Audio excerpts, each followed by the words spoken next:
Rally ക്രമം ചുവടെ പറയൽ പ്രകാരമാണ്. ആരും തന്നെ റാലിയുടെ ക്രമം തെറ്റിച്ചുകൊണ്ട് ഈ റാലിയിൽ പങ്കെടുക്കരുത്. റാലിക്ക് നൽകപ്പെട്ട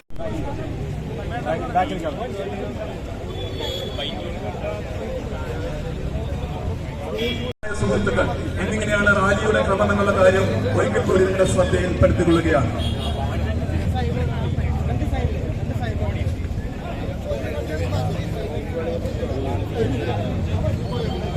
പ്രതിഷേധവുമായി ഈ പ്രതിഷേധ സദസ്സിലേക്ക് ഇതാ പ്രതിഷേധ റാലി മുന്നോട്ട് വന്നുകൊണ്ടിരിക്കുകയാണ്. പ്രതിഷേധവും രേഖപ്പെടുത്തിക്കൊണ്ട് തൃശൂർ അതിരൂപതയിലെ സമർപ്പിതരും അൽമയും ഇല്ലാതാക്കിക്കൊണ്ട് വർഗീയതയുടെ കൊടിയുമേന്തിക്കൊണ്ട് നുണക്കഥകൾ കെട്ടിച്ചമച്ച് തുറങ്കിലടച്ച ഛത്തീസ്ഗഡ് ഭരണകൂടത്തിനെതിരെയുള്ള ജനരോക്ഷമാണ് ഈ പ്രതിഷേധ റാലിയിലൂടെ പ്രതിഷേധ സമ്മേളന നഗരിയിലേക്ക് എത്തിക്കൊണ്ടിരിക്കുന്നത്. ബഹുമാനപ്പെട്ട സിസ്റ്റേഴ്സിനെ ജയിൽ മോചിതരാക്കുക, ഛത്തീസ്ഗഡ് സർക്കാർ മാപ്പ് പറയുക, കാട്ടുനീതി ഭാരത മണ്ണിൽ അവസാനിപ്പിക്കുക, ഭരണഘടനയ്ക്ക് വിരുദ്ധമായ വർഗീയവാദികളെ കഥകൾ കെട്ടിച്ചമച്ച് സന്യസ്തരെ തുറങ്ങിലടയ്ക്കുന്നു. ഇതെന്ത് ന്യായം? ഇതെന്തു നീതി? ഭരണകൂടം സംഘടിപ്പിക്കുന്ന പ്രതിഷേധ സമ്മേളനത്തിന്റെ മുന്നോടിയായ പ്രതിഷേധ റാലിയാണ് ഈ നഗരവീഥികളിൽ ശക്തമായ പ്രതിഷേധ ജ്വാലയുമായി വന്നുകൊണ്ടിരിക്കുന്നത്. മതസ്വാതന്ത്ര്യം അപകടത്തിലാക്കുന്ന നീതി നിഷേധത്തിനെതിരെ അന്യായം നടപ്പിലാക്കി പ്രതിഷേധ ജ്വാലയുമായി വന്നുകൊണ്ടിരിക്കുന്നത്. മതസ്വാതന്ത്ര്യം അപകടത്തിലാക്കുന്ന നീതി നിഷേധത്തിനെതിരെ അന്യായം നടപ്പിലാക്കി രാജ്യത്തെ തകർക്കാൻ ശ്രമിക്കുന്ന വർഗീയ ഫാസിസത്തിനെതിരെ തൃശൂർ അതിരൂപതയുടെ ശക്തമായ പ്രതിഷേധവുമായി ഈ പ്രതിഷേധ സദസ്സിലേക്ക്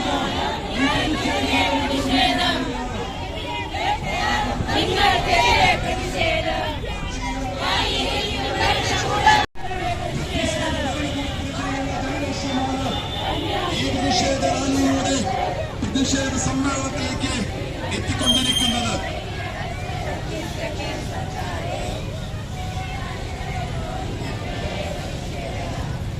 കാട്ടുനീതി ഭാരത മണ്ണിൽ അവസാനിപ്പിക്കുക, ഭരണഘടനയ്ക്ക് വിരുദ്ധമായ വർഗീയവാദികളെ തുറങ്കിലടയ്ക്കുക. സമർപ്പിതരും അൽമായ പ്രതിനിധികളും പങ്കെടുക്കുന്ന പ്രതിഷേധ റാലിയാണ് ഈ രീതിയിലൂടെ വന്നുകൊണ്ടിരിക്കുന്നത്.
രാജ്യം മതേതര ഭരണഘടന അഭിമാനപൂർവ്വം നാം ഉയർത്തിപ്പിടിക്കുന്ന രണ്ട് സഹോദരിമാർ, ബഹുമാനപ്പെട്ട കന്യാസ്ത്രീകൾ തികച്ചും ആൾക്കൂട്ട വിചാരണയ്ക്കാണ് വിധേയമാക്കപ്പെട്ടത് എന്ന് നമുക്കറിയാം.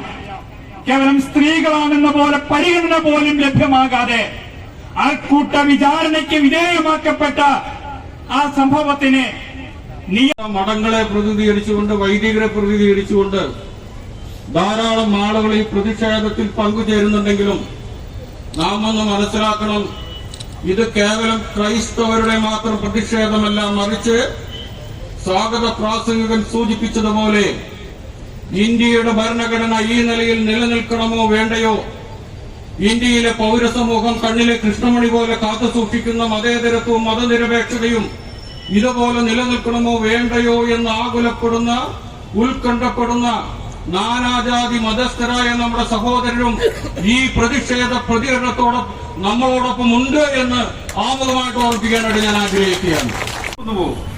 ആ വലിയ വടവൃക്ഷത്തിന് കീഴിൽ നിൽക്കുന്നവർക്ക് എങ്ങനെ കാറ്റും സമാധാനവും നൽകുന്നുവോ എന്നതുപോലെയാണ് ഇന്ത്യയുടെ മതേതരത്വം എന്ന് പറഞ്ഞത് നമ്മുടെ രാഷ്ട്രപിതാവ് മഹാത്മാഗാന്ധിയാണ്. ചെയ്ത തെറ്റ്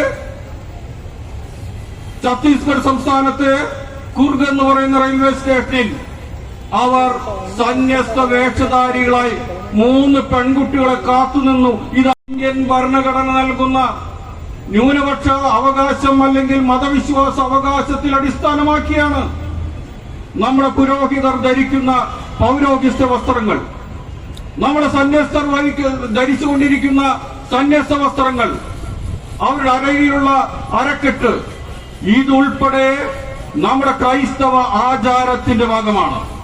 സന്തോഷം തോന്നി. പ്രിയപ്പെട്ട സിസ്റ്റേഴ്സ്, ഞങ്ങളൊക്കെ കൂടെയുണ്ട്. നിങ്ങൾക്ക് വേദന പറ്റിയാൽ പാവപ്പെട്ടവരെ സഹായിക്കുന്ന, മിഷൻ പ്രവർത്തനം നടത്തുന്ന, ആദരവർക്ക് ഏറ്റവും ആത്മമായി പ്രവർത്തിക്കുന്ന കാരുണ്യത്തിന്റെ പ്രതീകമായ സിസ്റ്റേഴ്സിനെ അറസ്റ്റ് ചെയ്താൽ, ആക്രമിച്ചാൽ ഞങ്ങളൊക്കെ കൂടെയുണ്ട് എന്ന് പരസ്യമായുള്ള ഒരു പ്രഖ്യാപനമാണ് സിസ്റ്റേഴ്സ്, തൃശ്ശൂരുള്ള സിസ്റ്റേഴ്സ് ഞങ്ങളൊക്കെ കൂടെയുണ്ട്. ക്രൈസ്തവർക്ക് സംരക്ഷണം നൽകാൻ ബന്ധപ്പെട്ട അധികാരികളെ ഓർമ്മിപ്പിക്കാനുമാണ്. നേരത്തെ ജോഷിമാ സിസ്റ്റർ പ്രീതിയുടെ വീട്ടിൽ ഞാൻ പോയിരുന്നു. മിനിഞ്ഞാന്ന് രാത്രി സിസ്റ്റർ വന്ദനയുടെ സഹോദരനുമായി സംസാരിച്ചിരുന്നു. അവരുടെ പ്രൊവിൻഷ്യാളുമായി പല പ്രാവശ്യം സംസാരിച്ചു. റായ്പൂരിലെ ആർച്ച് ബിഷപ്പുമായി കാര്യത്തിൽ ചർച്ച ചെയ്തു. ഇതിനുവേണ്ടി ഇത് അറിഞ്ഞ ഉടനെ തന്നെ 25-ാം തീയതി വെള്ളിയാഴ്ച ഉച്ച കഴിഞ്ഞാണ് ഇത് സംഭവിച്ചത്.